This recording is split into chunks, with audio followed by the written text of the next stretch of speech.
kinilala na ng Malacanang ang liderato ni Senator Win Gatchalian bilang acting Senate President.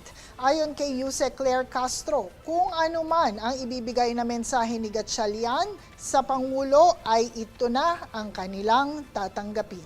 But as far as the palace is concerned, kinilala na po natin ang liderato ni acting Senate President Sherwin Gatchalian.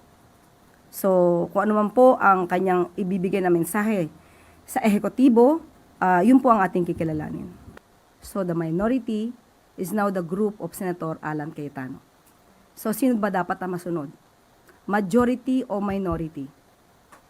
Kung mayroong mangyayaring botohan, mayroong mangyayaring pagdidesisyon, kaninong boto ang dapat manaig? Minority ba o majority? Siyempre, majority rules. Ito na rin po ang sinabi, isi-cite ko na rin po ang kaso ng Avellino versus Cuenco. May parte po doon sa desisyon na napaka-importante at babasahin ko po sa inyo.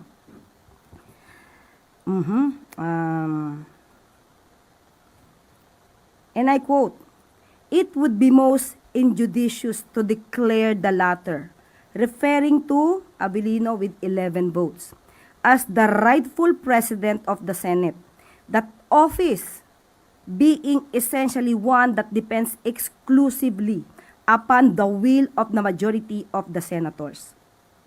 The rule of the Senate about tenure of the president of that body being amenable at any time by that majority." So I'm just citing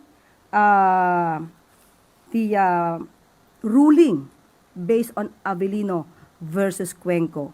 So mas papanigan ang botohan ng kinapapalooban ng majority kaysa sa minority. Bakit mo nga naman kikilalanin ang isang Senate President na hindi na sinusuportahan ng majority?